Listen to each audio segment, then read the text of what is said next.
चैतन्यं शाश्वतं शान्तं व्योमातीतं निरञ्जनं नादबिन्दुकलातीतं तस्मै श्रीगुरुवे नमः।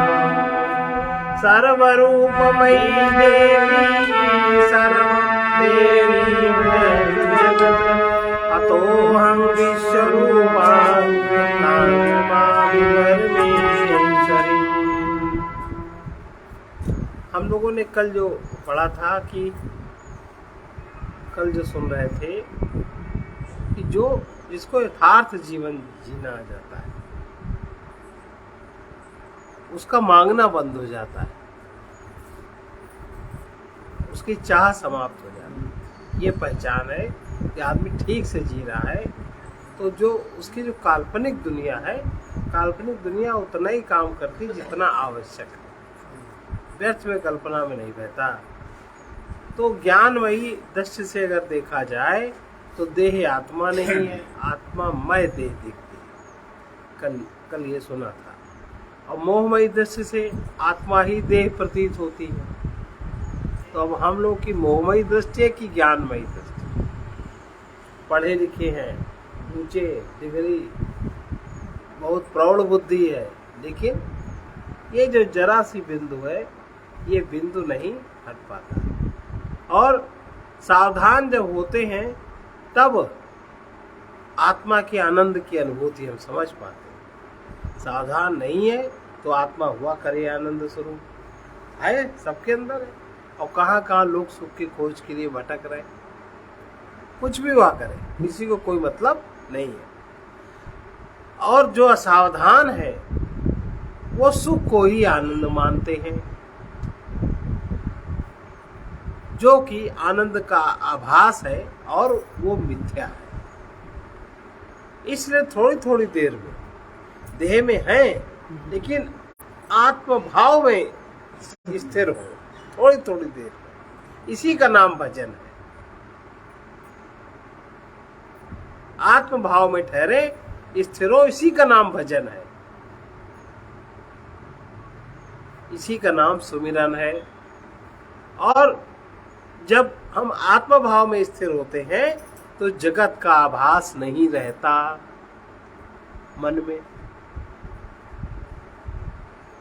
इस प्रकार अभ्यास करते करते जब चेतना में बुद्धि स्थिर हो जाती है, तब जानने को तथा पाने को कुछ नहीं रहता। सारी कल्पनाएं समाप्त, सारी भागदौड़ समाप्त। ना कुछ जानने को रहता है, ना कुछ पाने को रहता है। जब जानने को पाने को कुछ नहीं रह जाता तो थोड़ी देर चेतना में बुद्धि स्थिर रख के दे। यह है ध्यान। अब अगर दृश्य को देखते देखते, हम दृश्य हम लोग रोज पकड़ते हैं आंखें, लेकिन सावधान होकर जब दृश्य को देखेंगे या भगवान की मूर्ति को देखेंगे या किसी अपने प्रेमी प्रेमिका की मूर्ति को देखेंगे, तो उस समय उसी समय देखने वाले को ज्ञान दृष्टि से ये दिखेगा, उसी क्षण परमात्मा का अनुभव होगा। लेकिन हम जब देखेंगे तब, और भगवान देख करके मन अपना झेल रहा है, बुद्धि अपनी झेल रही है, अपनी अपनी क्रिया में सब मगन है, कहीं कुछ नहीं। इसलिए भगवान कहते हैं जो विशेष अटके हुए हैं, जो विशेष मोड़ हैं, जिनका मन तन में, धन में, भवन में, परिवार में, किसी वस्तु व्यक्ति में अटका है, उन्हें यह दर्शन नहीं हो सकता, क्योंकि उनके देखने की दृष्टि ही नहीं होती। भले वो गेरुआ कपड़ा पहने, भले वो भिक्षा करके अन्न खाए, भले वो कितना ही जप करे, कितना ही तीरथ जाए, कि सबके पीछे सर्व का प्रकाशक सचेतन आत्मा का अनुभव उसको नहीं होता, वो अनुभव नहीं कर सकता। अगर सच चर्चा सुनते सुनते, किसी संत महात्मा के दर्शन करते करते, उनकी कृपा से, आपके अपनी कृपा से अगर ये यथार्थ समझने की शक्ति जागृत हो रही है, तो अभी अभी सबसे पहले इस बात को समझा जाए कि इस शरीर के अंदर जो अहम का स्फुरण है।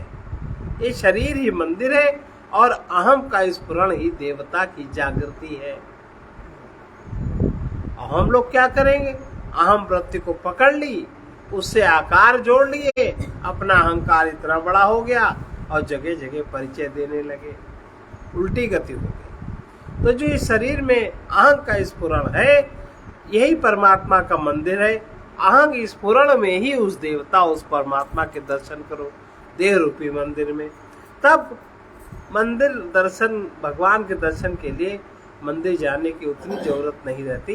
भगवान कृपा करते हुए इस तरह तुम्हें सावधान करते रहेंगे कि जितने भी संसार से संबंधित व्यक्ति हैं, कौन, लोभी मोही सुख के कामी अभिमानी जन, जो भी बोलते हैं, ये सब लघु वाक्य बोलते हैं, क्षुद्र वाक्य बोलते हैं, उन्हें सुनते हुए मन काम करता है, मन से मानते हुए उन्हीं की भांति प्राणी होने की चेष्टाएं करता है, और चेष्टाएं करते करते उन्हीं सुनाने वालों की तरह आज हमारी स्थिति भी ये है कि हम भी लोभी मोही कामी और अभिमानी हो गए कि नहीं हो गए।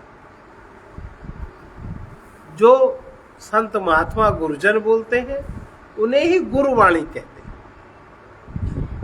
वो किसी व्यक्ति विशेष, शरीर में व्यक्ति विशेष नहीं, चेतना में जिनकी भी बुद्धि स्थिर है, ये गुरुवाणी है, गुरु वाक्य है। इन गुरु वाक्यों को जो मानते हैं, उनके अंदर ये मानते मानते ही श्रद्धा जागृत होने लगती है, हृदय द्वार खुलने लगता है, और श्रद्धा जागृत होने पर वे बहुत, जो जितना मानेंगे इन गुरु वाक्यों को, वे श्रद्धालु साधक निर्मोही, निर्लोभी, निराभिमानी, निष्काम होकर तत्वज्ञानी आत्मज्ञान की ओर बढ़ जाते हैं। यात्रा बड़ी लंबी है। जितना ही अधिक अहंकार का समर्पण होगा, उतना ही प्रभु की कृपा एवं प्रभु के अनुग्रह का बोध जागृत होगा। लेकिन शर्त है अहंकार के समर्पण की। सावधानी से ये बात समझ में आती है कि मन, हमारा मन उस प्लेट की भांति है जिसमें अंधकार होने पर ही चित्र आते हैं। जब तक आपके मन में अंधकार है तभी तक मन चित्र पकड़ता है। अगर आपके मन में प्रकाश हो गया, प्रकाश में चित्र नहीं आते, उसी प्रकार अज्ञान अंधकार के रहते मन में संसार के चित्र भरते रहते हैं। जितना ज्यादा अज्ञान अंधकार है उतना ही मन में संसार हम लादे रहते हैं।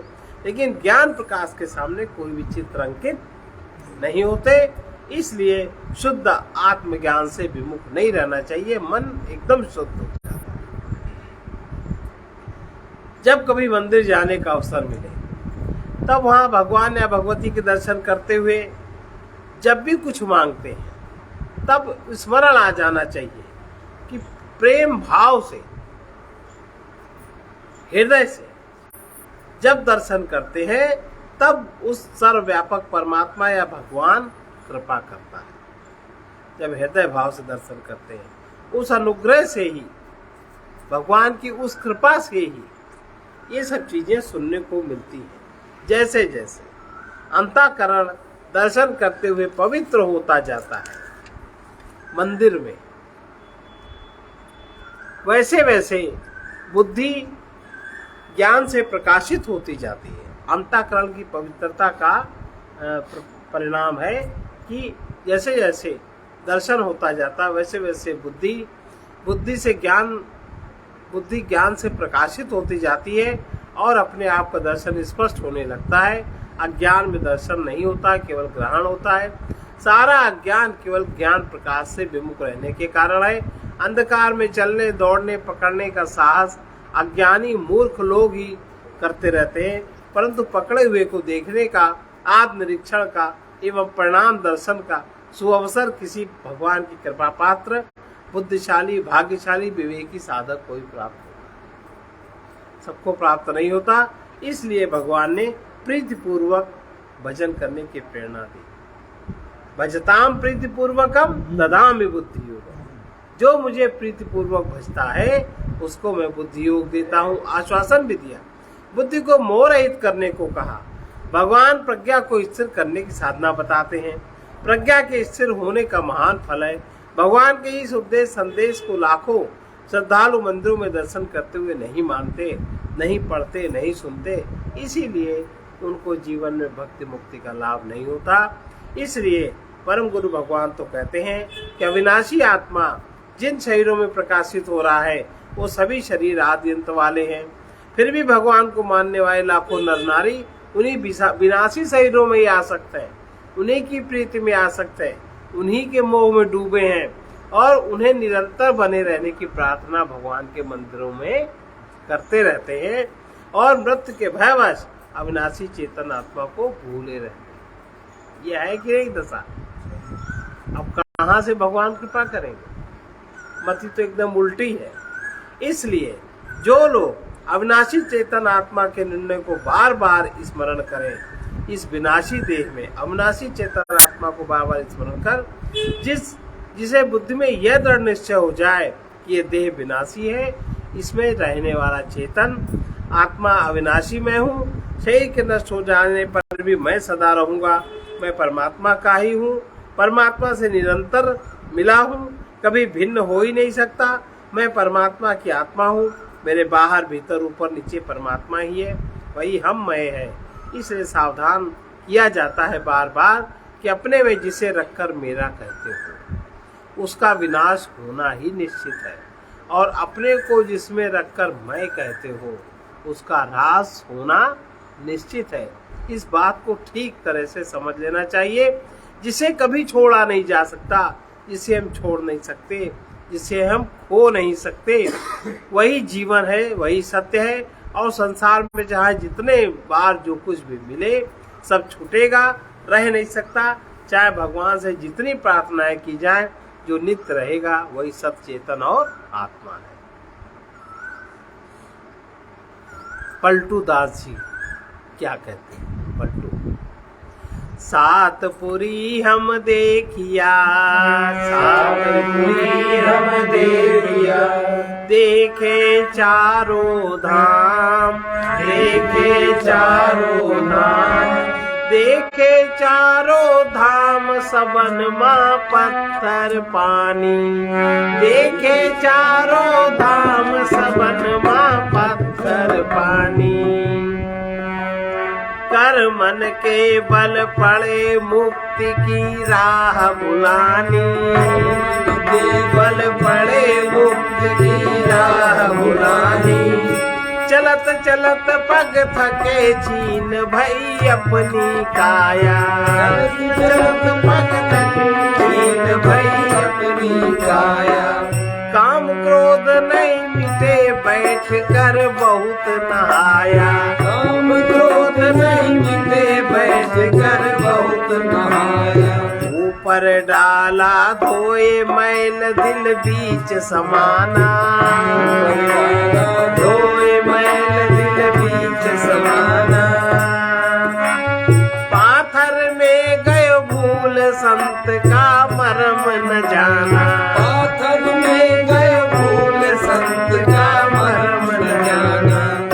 पलटू चहु दिशि पची मरे घटवी में है राम, पलटू चहु दिशि पची मरे घटही में है राम। सातपुरी हम देखिया, देखे चारों धाम, सातपुरी हम देखिया, देखे चारों धाम। कहीं कहीं महात्मा लोग बड़ी विचित्र बातें कहते हैं। ऐसे एक बार हरिद्वार में सुना, कोई आया महाराज जी के पास मिलने, ज्ञानी था हुआ, बिल्कुल फक्कड़, और ऐसे ही बातचीत होने लगी। वो कहते महाराज जी देखो, हमें एक बात जाना था, बिना पढ़ा लिखा था, कि अपने से चलन की भटकें, इतनी बड़ी बात है। अपने से मन में उतर के मन को कहीं भी लगाया, हम भटक। हम महाराज जी अपने से चलन की भटके और कहूँ न चलन, रुके बस पहुंचे। हम तो यो जाना था। कहीं हाँ, बात तो यह है। इसलिए परमात्मा इसलिए नहीं मिलता कि दूर है, हमका उठे बैठे का सहूर नहीं है महाराज। एक के पीछे परमात्मा समझ में नहीं आवता, हमका तो समझ में आवन लाग। अच्छा। हाँ भाई, मतलब बहुत सही बात है, बहुत सही बात है। इसे दर्शन की आंख खोलते ही परमात्मा ओझल हो जाता है, क्योंकि जहाँ हमारा मन संसार के पदार्थों में लगा वहाँ परमात्मा ओझल हो गया। इसलिए भगवान कहते हैं कि जो पुरुष संपूर्ण भूतों में आत्मरूप वासुदेव परमात्मा को देखता है और संपूर्ण वासुदेव परमात्मा के अंतर्गत देखता है, उसके लिए परमात्मा अर्थात मैं कभी ओझल नहीं होता हूँ। सब में परमात्मा को देखना, आत्मा के रूप में ही परमात्मा का स्मरण रखना, यही भगवान ने भजन बताया।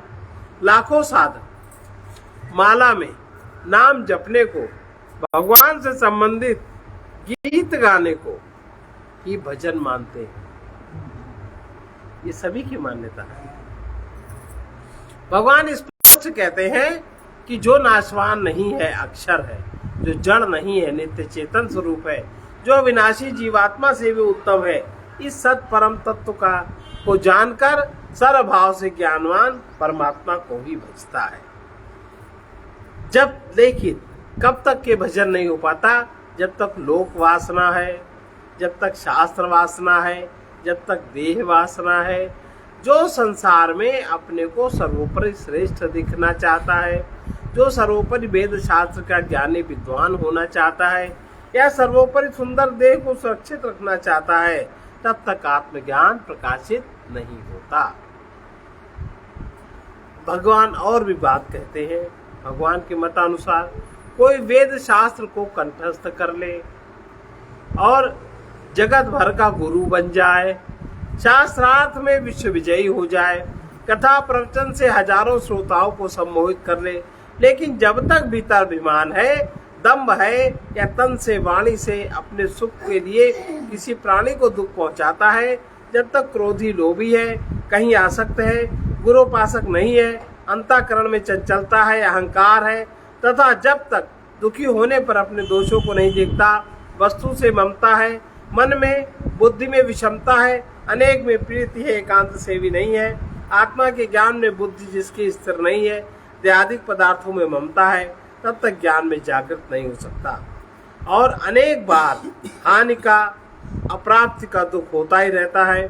प्राय अनेकों प्रकार की कमियों का दुख होता है, लेकिन अज्ञान रहने का और आत्मा के ज्ञान न होने का ये दुख कभी नहीं होता, और पदार्थ का दुख हमेशा होता रहता है।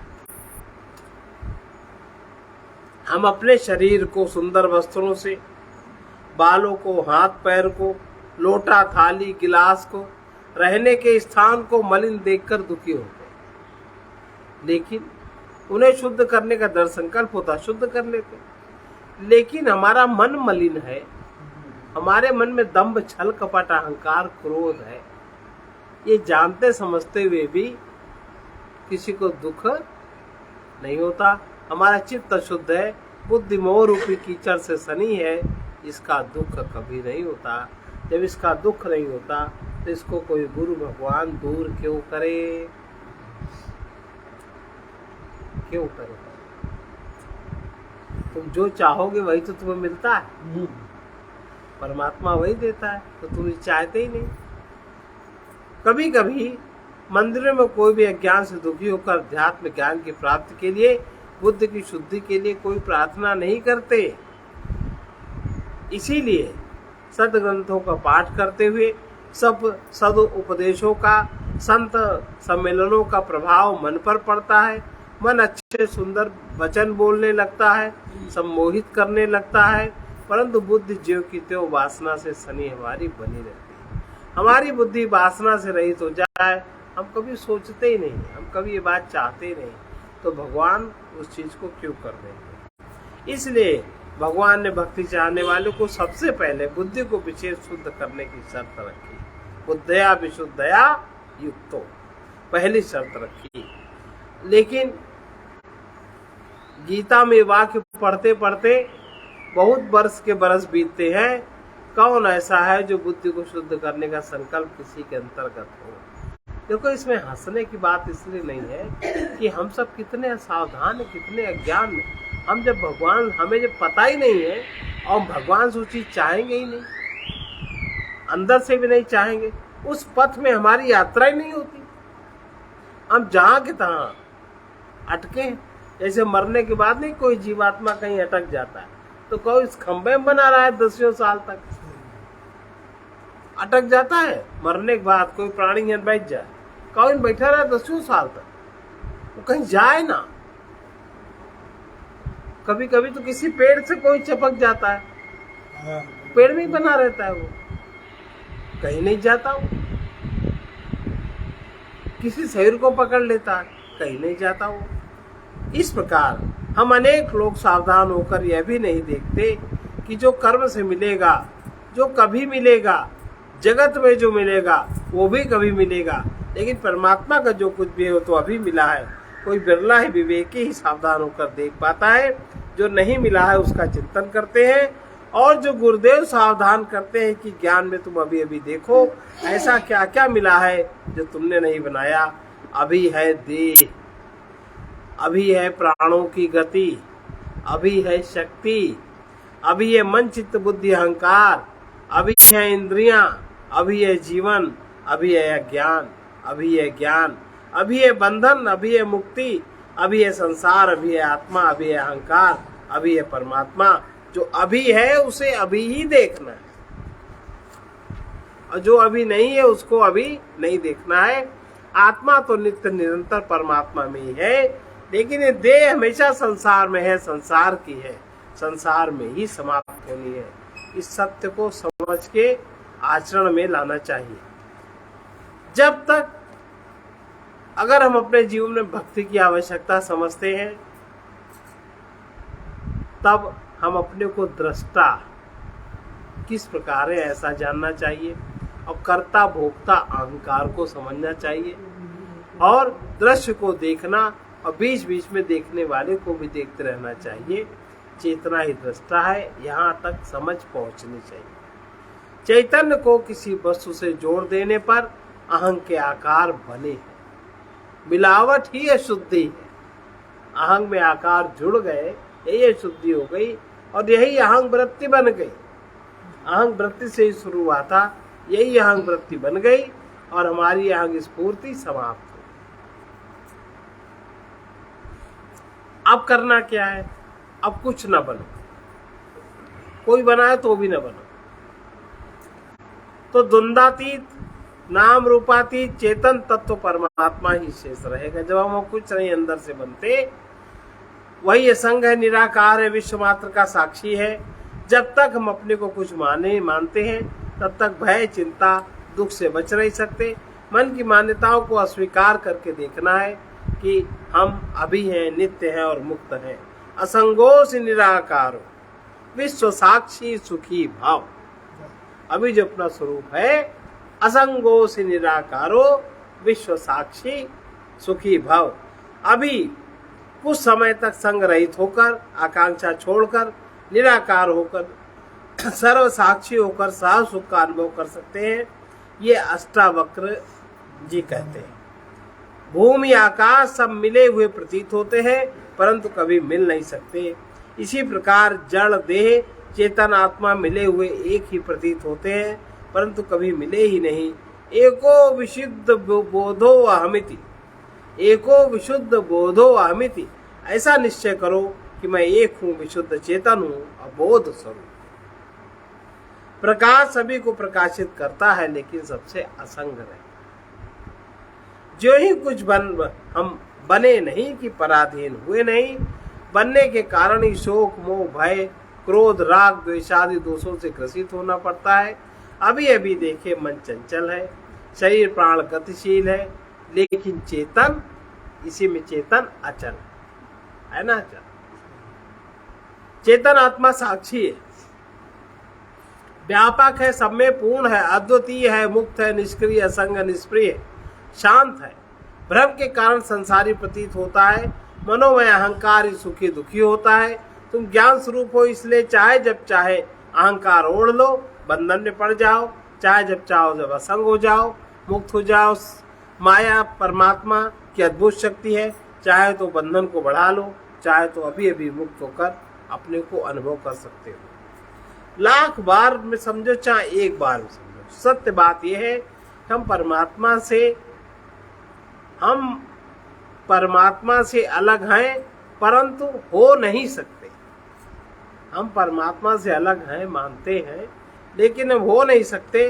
और लाख बार सोचो, हम शरीर से जुड़े हैं पर शरीर से जुड़ नहीं सकते। जुड़े हम मानते हैं कि हम जुड़े, यही तो मानते हैं, पर जुड़ नहीं सकते। जिसके बिना हम रह नहीं सकते अथवा कुछ हो नहीं सकते, कुछ बन ही नहीं सकते, उसे जानना है और उसे ही ध्यान में रहने देना है। मुक्ति भक्ति का आनंद तभी सुलभ होगा। इसके नीचे स्तर पर आपकी कल्पना होगी मुक्ति भक्ति की, लेकिन वो मुक्ति भक्ति नहीं होगी, न उससे आपको शांति मिलेगी। जब तक ज्ञान स्वरूप अहंग विनाशी नाम रूप में आकारों को स्वीकार किए रहता है, तब तक अहंकार द्वारा अनेक प्रकार के कर्म होते रहते हैं। अनेक प्रकार के कर्म होने पर अनेक प्रकार के कर्मों का भोग होता है, अनेकों प्रकार के रोग होते हैं। जब अहंकार रहित होगा तब कर्म तो होते रहेंगे, लेकिन कर्ता भोगता नहीं होगा, तो कर्म का फल नहीं भोगना पड़ेगा। इसलिए अगर श्रद्धावान है तो सब कुछ छोड़ने को तैयार है। कोई लोग तो घर परिवार छोड़ने को तैयार है, वस्त्र आदि छोड़ने को तैयार है, तीर्थों में चले जाते हैं, लेकिन अपने उस सूक्ष्म अहंकार को नहीं छोड़ पाते, तो उनके कई गुना कर्म बनना शुरू हो जाते हैं। जो कर्म आप यहाँ करते हो सामान्य दुनिया में, उस कर्म का फल तीर्थ में अनंत गुना हो जाता है। तो अनंत कर्ता भोगता रहता है, अनंत गुना कर्म बनने लगते हैं। इसलिए अहंकार ग्रहण का भोगी रहता ही है, परंतु त्याग का भोगी भी हो जाता है। ओढ़े हुए अहंकार को त्यागे बिना आत्मा परमात्मा का योगानुभव बिल्कुल नहीं हो सकता। और जब तक आत्मा का अनुभव नहीं होता, परमात्मा का अनुभव नहीं होता, तब तक चाहे जो कुछ मिल जाए, हम दरिद्र भिखारी ही बने रहते हैं। एक जन कहते, आपको आशीर्वाद तो देना पड़ेगा, अरे हम तुम्हारे नौकर हैं, चूंकि वो हमारा लड़का है, ऐसे तुमने पैदा किया, हम क्या करें, हम क्यों दें? क्या तुम अपना लाख रुपए हमारे नाम कर सकते हो? क्या तुम अपना मकान हमारे नाम कर सकते हो? तो हम अपना आशीर्वाद तुम्हें क्यों देंगे भाई? फालतू है। ऐसे कीचड़ में, जो कीचड़ तुमने बच्चों के मन में भर रखा है, सिवाय भोग सिवाय भोग सिवाय भोग, पैसा भोग पैसा पैसा भोग, उसमें वो और मिले, उसमें हमारा आशीर्वाद भी शाम दो। ऐसे लोग का आशीर्वाद के पात्र होते हैं क्या? उनको आशीर्वाद दो, वो भी शाप हो जाता है, और तुम्हें कर्म का फल भोगना पड़ता है, सो अलग।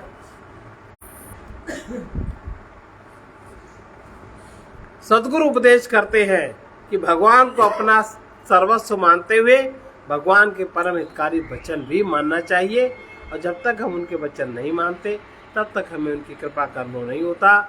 और कभी कभी कुछ ऐसे हजारों की भीड़ में, लाखों की भीड़ में कुछ ऐसे भी लोग हैं जो भक्त संत महात्मा और भगवान के पावन वचनों को सुनकर श्रद्धा पूर्वक सुनते हैं, सम्मोहित प्रभावित होते हैं, लेकिन जो सत संदेश उपदेश सुनते हैं उसे भूल जाते हैं और सुनाने वाले के नाम रूपधारी व्यक्ति को मन में भर लेते हैं और व्यक्ति के भक्त हो जाते, भगवान की भक्ति नहीं रहती और उसी के मोही बन जाते। फिर वो व्यक्ति क्या कहता है, हमारे इतने भक्त हैं, कहता है ना अहंकार उसका, हमारे इतने, बजाय भगवान को भूल गए हमारे इतने भक्त हैं, ऐसे बोलते हैं। ये कैसा अहंकार है? इसलिए सावधान होकर अपनी इस अयोग्यता पर ध्यान देना चाहिए। ये बहुत बड़ी अयोग्यता है। इस प्रकार सत्य से विमुख होकर व्यक्ति से मोह इसलिए होता है क्योंकि मोही मन के ऊपर बुद्धि विवेकवती नहीं है। कोई भी साधक विवेक बल से ही अपने मोह को दूर कर सकता है। अगर उसमें विवेक का बल नहीं है तो अपने मोह को दूर नहीं कर सकता। लेकिन जब तक बुद्धि का विकास नहीं होता, बुद्धि विकसित नहीं होती, बुद्धि में विचार करने की शक्ति नहीं होती, जब बुद्धि मोह लोभ काम आच्छादित रहती है, तब अध्यात्म ज्ञान को अथवा सदुपदेश को, भगवान के कल्याणकारी वचन को बुद्धि ग्रहण नहीं कर पाती, क्योंकि चीजें बहुत सूक्ष्म है। इसलिए जब तक अज्ञान का दुख नहीं होता, कर्म फल का पूर्ण भोग नहीं होता, प्रकृति उसको रगड़ के भुगता नहीं देती, तब तक बुद्धि का विकास नहीं होता, सद विवेक सद ज्ञान की प्यास प्रबल नहीं होती।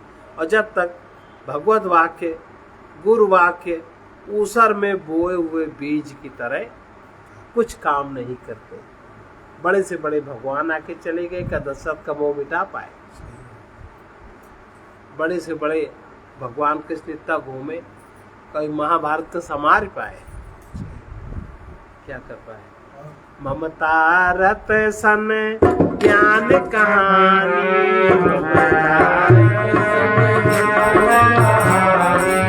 अति लोभी सन विरति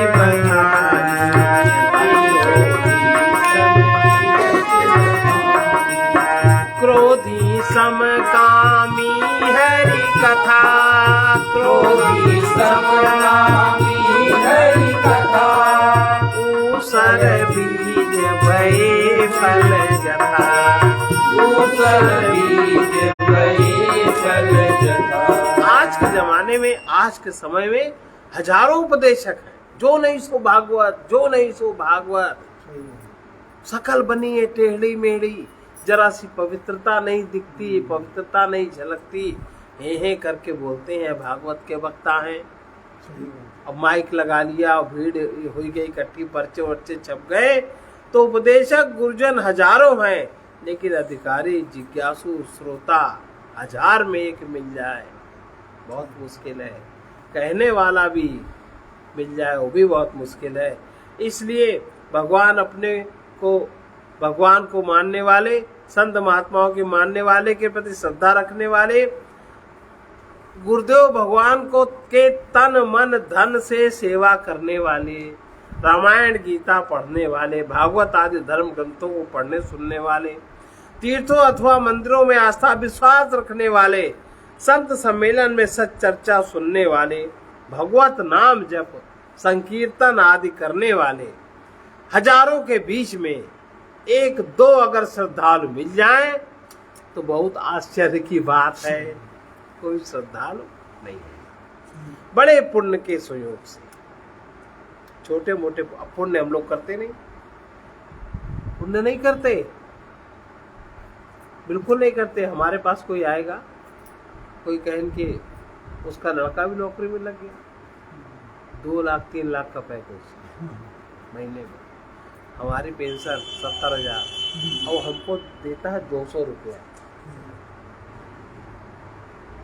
अब बहुत हिम्मत करी तो 500 रुपये, और न सेवा न दान न पुण्य न धर्म। तुम्हें जो इतना मिल गया तुम्हारी मेहनत पे मिल गया, जो तुम्हारा मिल गया तुम्हारा पिछला पुण्य तो हो गया राख। जाने कितने जन्मों का पुण्य हुआ होगा, जो प्रारब्ध ऐसा बना वो सब हो गया राख। अब अगर तुमने क्षतिपूर्ति नहीं करी तो क्या मुंह दिखाओगे ऊपर जाकर? सब तो चला गया, उसके बदले में तुमने क्या किया? अरे मित्र तुमने अभी तक किया क्या? अरे मित्र तुमने अभी तक किया क्या? किया जो बदले में उसके लिया, किया जो बदले में उसके लिया जो कुछ वो रहेगा कहाँ तक, लिया जो कुछ वो रहेगा कहाँ तक, विनाशी को लेकर जिया तो जिया, विनाशी को लेकर जिया तो जिया, नहीं हो सकी तृप्ति जिससे किसी की, नहीं हो सकी तृप्ति जिससे किसी की, वो इंद्रिय विषय रस पिया तो पिया क्या, वो इंद्रिय विषय रस पिया तो पिया। अरे मित्र तुमने अभी तक किया क्या? अरे मित्र तुमने अभी तक किया क्या? या कुछ तो बदले में उसके लिया क्या? या कुछ तो बदले में उसके लिया। तनिक ध्यान दे करके यह देख लेना, तनिक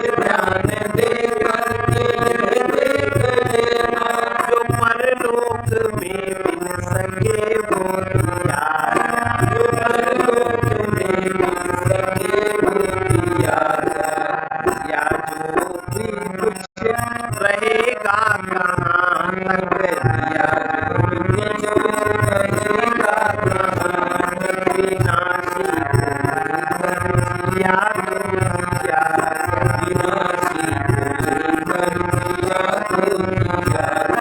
पथिक दीन दुखियों का दुख देख करके, पथिक दीन दुखियों का दुख देख करके, दया से द्रवित जो न हो दिया, दया से द्रवित जो न हो दिया,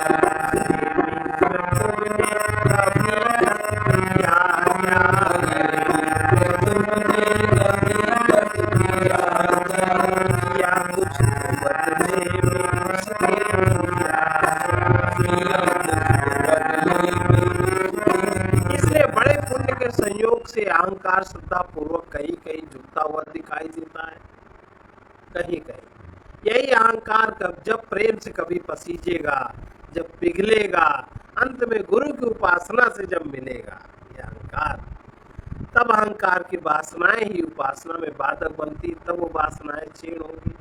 इसलिए कई जन्मों से गलने वाले कठोरतम अहंकार को इसी जन्म में अगर गलाना चाहते हैं तो सावधान होकर हम जो कुछ भी वस्तु व्यक्ति योग्यता अथवा शक्ति संपत्ति सुलभ है उसे अपनी न मानना, ये बहुत बड़ा पुण्य है। तभी अहंकार आकार रहित हो सकेगा, तभी अहंग स्फूर्ति जागृत होगी। यही जो शुरू किया था यहीं पे समाप्त करते हैं। इसलिए स्मरण करते रहो, जो कुछ मिला है आगे मिलेगा, निश्चित छूटेगा, तैयार रहो। सब कुछ छूटने पर परमात्मा ही शेष रहेगा, वो कभी नहीं छूट सकता। हम परमात्मा के ही है, परमात्मा में ही है। जब बुद्धि शुद्ध हो जाएगी तब स्पष्ट अनुभव होगा परमात्मा ही हम में है, लेकिन हम परमात्मा के योगस्थ न रह के विनाशी नाम रूपाकार बन रहे हैं। यही हमारे द्वारा असत संग चल रहा है। जिस प्रकार अगाध सागर में अनंत तरंगे उठती रहती हैं, उसी प्रकार अनंत सच्चिद आनंद ब्रह्म रूपी में, ब्रह्म रूपी सरोवर में, ब्रह्म रूपी समुद्र में अहम रूपी तरंगे अनंत तरंगे उठ रही हैं और प्रत्येक तरंग भिन्न भिन्न आकारों को पकड़ती है। प्रत्येक तरंग भिन्न भिन्न आकार की है, लेकिन तरंगे अनेक है, सागर एक है। यही अहंकार का रूप है। बार बार इसको स्मरण करें, मैं जिसका हूँ वो सत है, चेतन है, आनंद है। तब तो मैं भी ये सत नहीं हूँ, जड़ नहीं हूँ, दुख नहीं हूँ, मैं भी वही हूँ जो वो है। भगवान ने बार बार बता दिया गीता में, समस्त जीव मेरे ही अंश है। ईश्वर अंश जीव अविनाशी, ईश्वर अंश जीव अविनाशी, चेतन कमल सहज सुख राशि, चेतन कमल सहज सुख राशि। ममैवांशो जीवलोके जीवभूता सनातना, ममैवांशो जीवलोके जीवभूता सनातना। समस्त जीव मेरे ही अंश है। जिस प्रकार प्रत्येक किरण सूर्य का अंश है, उसी प्रकार हम तुम सब परमात्मा के चिदंश है। सच्चिदानंद घन स्वरूप अनंत सूर्य की किरण हम ही हैं, कभी भिन्न नहीं हो सकते। लेकिन अज्ञान में अपने परमात्मा से विमुख है। जो अपना नहीं है उस तन धन परिवार को अपना मानकर कहीं मोही, कहीं लोभी, कहीं अभिमानी बन रहे हैं। अब ज्ञान में सावधान रहकर अपने मुक्त स्वरूप को समझ सकते हैं, बुद्धि के शून्य होने पर जान सकते हैं। जिस दिन अपने अहम ज्ञान स्वरूप को परमात्मा से अभिन्न समझ लेंगे, जिस क्षण अहंग स्फूर्ति हमारे में उत्पन्न हो जाएगी, हम उस बात को समझ लेंगे, तब सब कुछ परमात्मा में होते हुए दिखने लगेगा। कर्ता भोक्ता अहंकार से मुक्त हो जाएंगे, फिर अहंकार भी गल जाएगा, बर्फ की भांति गल कर अनंत सागर से वो अभिन्न हो जाएगा, विलीन हो जाएगा। सागर में बर्फ की चट्टानें अलग प्रतीत होती हैं, लेकिन जब गल जाती हैं तब सागर में उठती है, गिरती हैं, मिलती हैं। सागर में सभी नर नारी अहंकार को जमाते रहते हैं, कठोरता के कारण एक दूसरे से टकराते भी रहते हैं। बार बार समझाया जाता है कि आघात मत करो, शोर मत करो, लेकिन कठोरता मिटे बिना गले बिना संसार में आघात प्रत्याघात शोरगुल संघर्ष समाप्त हो ही नहीं सकते। एक ही उपाय है, प्रेम से गलो मिलो या फिर ज्ञान में साक्षी दृष्टा होकर अहंकार का आकार ज्ञान रूपी ताप से पिघलेगा, गलेगा। अहम स्फूर्ति को धारण करो, वो जो हो रही है अहम की स्फूर्ति उसको समझो, उसी में ठहरो। यही साधन की पूर्णता है, यहीं पे समाधि जागृत होती है। सर्वे भवन्तु सुखिनः, सर्वे सन्तु निरामयाः, सर्वे भद्राणि पश्यन्तु मा कश्चित् दुःखभाग् भवेत्। कृष्णाय वासुदेवाय हरे परमात्मने प्रणतक्लेशनाशाय गोविन्दाय नमो नमः। असतो मा सद्गमय तमसो मा ज्योतिर्गमय ओम पूर्णमदः पूर्णमिदं पूर्णात् पूर्णमुदच्यते पूर्णस्य पूर्णमादाय पूर्णमेवावशिष्यते। ओम शांति शांति शांति।